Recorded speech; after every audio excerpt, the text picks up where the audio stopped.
साहब। दोस्तों, सनातन धर्म का मुख्य अंग व मुख्य कार्य क्या है? धर्म के मार्ग पर कैसे चलें? विभिन्न धर्मों में क्या मुख्य तौर से अपनाया जाता है, उस पर विचार करते हैं। श्री कृष्ण जी गीता में कहते हैं कि आसक्ति रहित ध्यान योग करें। जो व्यक्ति भूत प्रेतों की पूजा करता है तो वह प्रेत लोक को जाता है। जो व्यक्ति देवताओं की पूजा करता है वह देवलोक को जाता है। जिसने यानी देवता वह होते हैं जिसने आपके वंश या समाज में पूर्व काल में शरीर धारण किया था, मनुष्य शरीर धारण किया था है, तो वह देवलोक को गए अच्छे कर्म करके, तो हम उन्हें देवता कहते हैं। और अच्छे यानी पूर्व काल में उन्होंने अच्छे पुण्य कर्म किए, दान किया आदि अच्छे कर्म किए थे, लेकिन आत्मा और परमात्मा का मिलन वहां नहीं हुआ था, इसलिए मोक्ष नहीं मिला।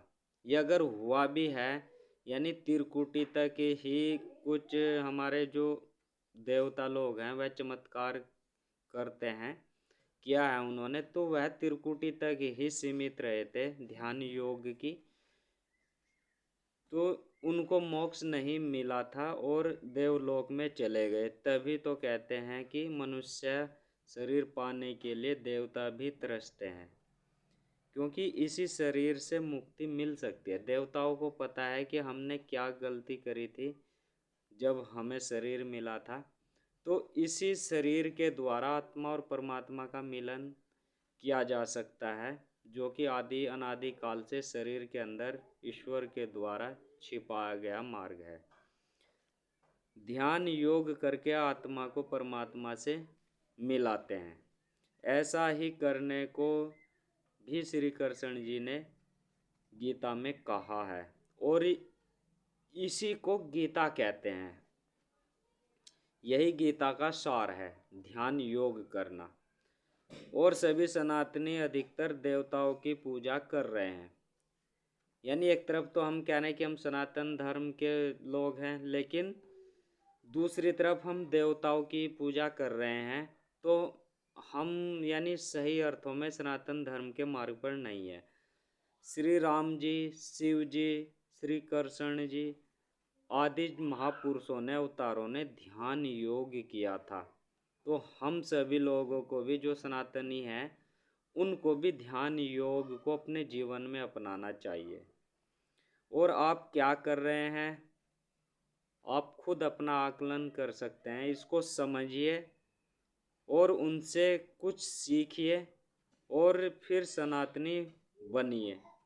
फिर कहना कि हम सनातनी हैं, हम सच्चे सनातनी हैं। और जब आप ऐसा योग कर लोगे तो हम दावे के साथ कहते हैं कि आप फिर कभी भूल कर भी ये नहीं कहेंगे कि हम सनातनी हैं। यह वास्तविकता है। आप ध्यान योग की अंतिम अवस्था को प्राप्त करके देखिए, फिर आप या कोई भी व्यक्ति यह नहीं कहेगा कि हम सनातनी हैं या हम इस्लामी हैं, क्योंकि ध्यान योग की अंतिम शिक्षा या इसका जो उत्पाद होता है वह होता है समता दृष्टि, सम्यक दृष्टि। सभी में कण कण में ईश्वर आपको नजर आएगा ध्यान योग की अंतिम अवस्था में। इसको बुद्ध ने भी सम्यक दृष्टि कहा है। बुद्ध ने भी नाम और रूप की आसक्ति रहित ध्यान साधना करने के लिए अपने अनुयायियों के लिए कहा था। जैसे श्री कृष्ण जी ने गीता में कहा है कि हमें देवताओं की पूजा नहीं करनी है, ठीक उसी तर्ज पर बुद्ध जी ने कहा कि नाम और रूप की आसक्ति नहीं करनी है, क्योंकि देवताओं का भी एक रूप होता है और एक नाम होता है। तो उन्होंने शॉर्टकट में कहा है अपने अनुयायियों को कि नाम और रूप की आसक्ति नहीं रखनी चाहिए। यही गौतम बुद्ध जी की मुख्य शिक्षाओं में से एक है। तो नाम की आसक्ति का मतलब किसी एक नाम में ही तुम्हारी आसक्ति नहीं होनी चाहिए कि मेरे गुरु का वह नाम है, मेरे भगवान का अवतार का वह नाम है। नाम बुद्ध है ऐसी नहीं होनी चाहिए। रूप की आसक्ति से मतलब है कि मेरे भगवान का ऐसा रूप है, ऐसा आकार है, घुंघराले बाल हैं, ऐसे ध्यान मुद्रा में बैठे हैं तो वही हमारा भगवान है। तो ऐसी आसक्ति अनुयायी बुद्ध के अनुयायियों की नहीं होनी चाहिए। सारांश है निराकार की पूजा, अर्थात एक विशिष्ट ऊर्जा जो आपके शरीर के अंदर है, जिसे अति आत्मा कहते हैं, उसको मिलाना है ध्यान योग के द्वारा, ध्यान साधना के द्वारा, जिसका उत्पादन यानी उत्पाद होता है, अंतिम जो लक्ष्य या जो सारांश निकल कर आता है वह होता है सम्यक दृष्टि, बुद्ध के अनुसार भी। इस्लाम में भी बुत परस्ती की पूजा नहीं करनी है। कुरान शरीफ में साफ तौर पर लिखा है कि बुत परस्ती अर्थात किसी एक रूप और नाम की पूजा नहीं करनी है। यह भी उसी ओर इंगित करती है जो श्री कृष्ण जी ने कहा, बुद्ध ने कहा, वही इस्लाम धर्म में भी कहा है कि बुत परस्ती नहीं करनी है, अर्थात एक निराकार की पूजा करनी है।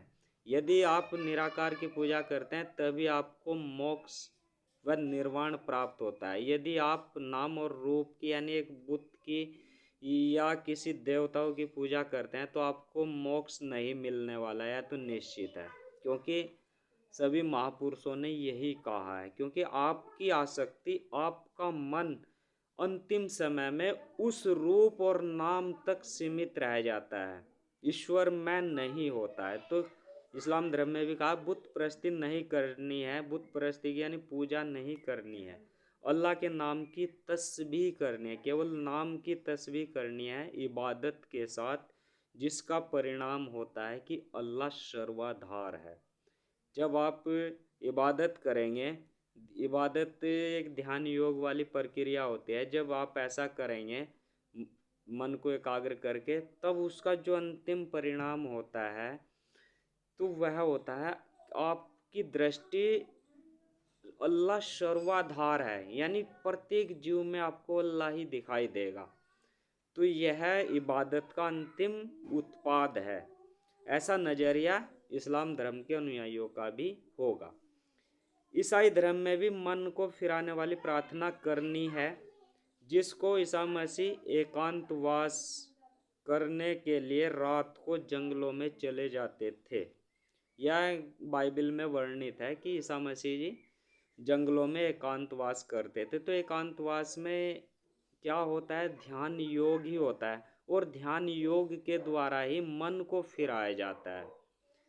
मन को केवल और केवल ध्यान योग ही फिरा सकता है। ऐसी प्रार्थना यानी ध्यान योग का मतलब उन्होंने कहा प्रार्थना करने से, ऐसी प्रार्थना करनी चाहिए कि जिससे आपका मन ईश्वर की ओर हो, संसारिकता की ओर से हटकर आपका मन फिर करके ईश्वर परमेश्वर की ओर लग जाए।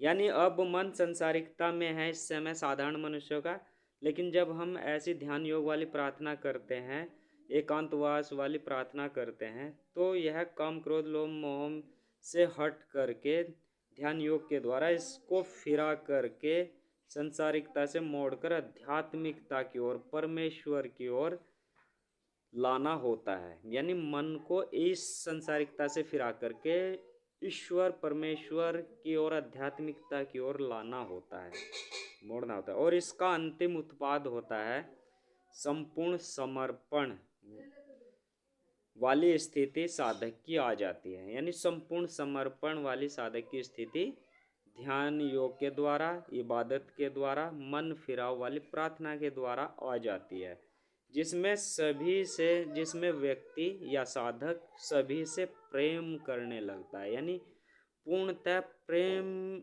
युक्त उसका आचरण होता है। तो आइए इस ओर बढ़े, और जो हमारे धर्म गुरु अवतार पैगंबरों ने कहा है, जो शिक्षा दी है, हम उस पर चलें, और जो देवताओं की पूजा है या नाम और रूप की आसक्ति वाली पूजा है, गुरुवाद है, अवतारवाद है, उसको छोड़ करके हम अपने ही शरीर के अंदर जो ऊर्जा है उसको महान ऊर्जा में मिलाने की कोशिश करें, जिसको मिलाया जाता है ध्यान योग के द्वारा, ध्यान साधना के द्वारा, इबादत के द्वारा, मन फिराव वाली प्रार्थना के द्वारा। आइए इस ओर बढ़े और अपने जीवन को सफल करें। सतनाम सत।